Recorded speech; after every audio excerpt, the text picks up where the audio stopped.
Question दिया है in which of the following compound steric inhibition of resonance effect will operate. इन सभी compound में किसके केस में स्टेरिक हिंड्रेंस की वजह से रेजोनेंस में रुकावट आएगा, ठीक है, रेजोनेंस होने में प्रॉब्लम आएगा। ठीक है, अब एक चीज़ दिमाग में रखेंगे कि जो रेजोनेंस होता है हमेशा कॉन्जुगेटेड सिस्टम में होता है, ठीक है, और ये सिस्टम हमेशा क्या होना चाहिए, प्लानर बाय नेचर होना चाहिए, तभी अब वहाँ पर रेजोनेंस होगा। और रेजोनेंस से क्या हो जाता है, सिस्टम की स्टेबिलिटी बढ़ जाती है प्लानर सिस्टम में। अगर वो नॉन प्लानर सिस्टम हो गया तो वहाँ पर रेजोनेंस कभी भी पॉसिबल नहीं होता है। ये पॉइंट आपको दिमाग में रखना है इस क्वेश्चन को आंसर करने के लिए। ठीक है, अब देखिए जो ए ऑप्शन में कंपाउंड दिया हुआ है ये आपका कंपाउंड है, आपका बेंजीन रिंग है, ये आपका रेजोनेंस हाइब्रिड में क्या करते हैं, इसके बॉन्ड शो कर लेते हैं। और ये आपका CH3 है, क्या यहाँ पर हाइपर कॉन्जुगेशन होगा, ये एल्काइल ग्रुप लगाए तो ये डबल बॉन्ड और नेक्स्ट कार्बन अल्फा कार्बन हो गया। अल्फा कार्बन क्या होना चाहिए, हमेशा sp3 हाइब्रिडाइज होना चाहिए। इसमें लगे हुए हाइड्रोजन क्या बोला जाएंगे, अल्फा हाइड्रोजन, और इन्हीं को हम क्या बोल देते हैं, हाइपर कॉन्जुगेशन, जिसमें जितने ज़्यादा अल्फा हाइड्रोजन होते हैं उसमें उतना ही ज़्यादा हाइपर कॉन्जुगेशन होता है। ठीक है, अच्छा ये जो अल्काइल ग्रुप होता है, ये अल्काइल ग्रुप इसके रिस्पेक्ट में, ठीक है, ये आपका हाइपर कॉन्जुगेशन वर्क कर रहा है। बट जो हाइपर कॉन्जुगेशन होता है आर्थो एंड पैरा डायरेक्टिंग होता है, ये कभी भी आर्थो एंड पैरा पोजीशन में, आर्थो एंड पैरा पोजीशन में वर्क करता है, बट ये कभी भी मेटा पोजीशन में हाइपर कॉन्जुगेशन वर्क नहीं करता है। तो इस ग्रुप के रिस्पेक्ट में ये जो आपके दो ग्रुप लगे हुए हैं कौन से पोजीशन में लगे हैं, आर्थो पोजीशन में, तो मतलब यहाँ की हाइपर कॉन्जुगेशन हो सकता है, यहाँ पर हाइपर कॉन्जुगेशन पॉसिबल है। ठीक है, यहाँ पर भी मेंशन कर देता हूँ मैं, हाइपर कॉन्जुगेशन पॉसिबल है, कुछ प्रॉब्लम नहीं आने वाला है। ठीक है, ये आपका हाइपर कॉन्जुगेशन रेजोनेंस में कुछ भी प्रॉब्लम नहीं होगा। जैसे मेरे पास में CH3 है, CH डबल बॉन्ड CH2 डला है। ठीक है, ये डबल बॉन्डेड सिस्टम का जो नेक्स्ट कार्बन है हमारे पास में अल्फा कार्बन है, क्या sp3 हाइब्रिडाइज है, ऑफकोर्स sp3 हाइब्रिडाइज है। यहाँ से अगर मैंने एक हाइड्रोजन निकाला हुआ है तो जो सिस्टम CH2 माइनस, ये single bond CH double bond CH2 होना चाहिए, नहीं होना चाहिए।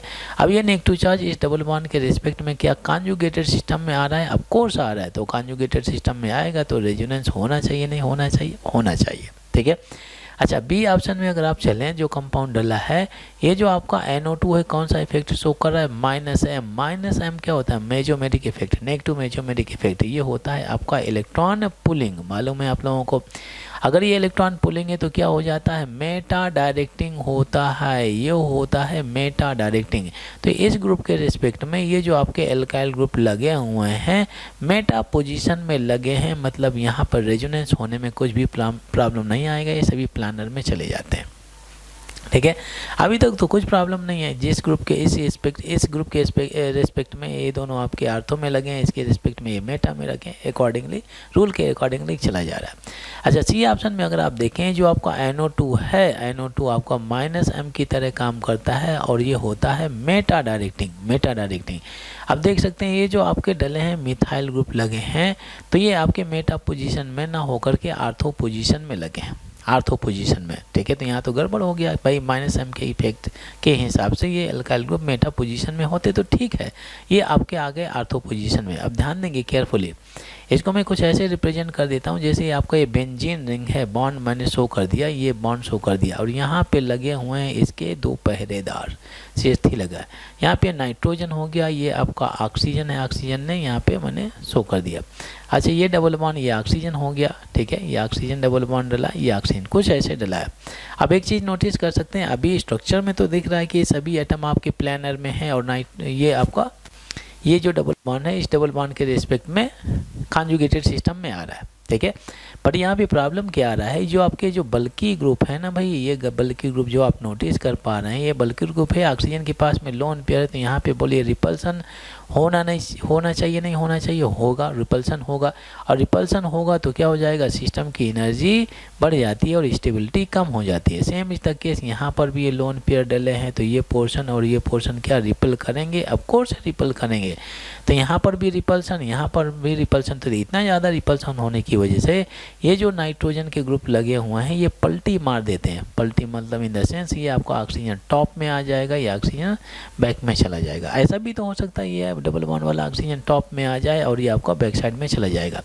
इस रिंग के रिस्पेक्ट में ये जो एटम है क्या हो जाएगा, ये अबाउट द प्लेन या बिलो द प्लेन वाली सिचुएशन आ जाती है। नाइट्रोजन चला जाएगा, ठीक है, कौन सी स्टेट में चला जाएगा, नॉन प्लानर स्टेट में चला जाएगा।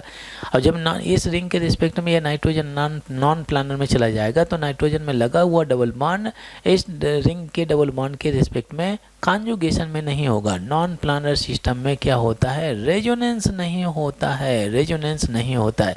और ये रेजोनेंस क्यों नहीं हो रहा है, क्योंकि यहाँ पर स्टेरिक हिंड्रेंस लगा, ये स्टेरिक हिंड्रेंस, तो ये स्टेरिक हिंड्रेंस की वजह से ये कॉन्जुगेटेड सिस्टम तो है, double single double, but conjugated system तो है, बट स्टेरिक हिंड्रेंस की वजह से यहाँ से रेजोनेंस नहीं हो पाता। किस में नहीं हो पा रहा, सी ऑप्शन में।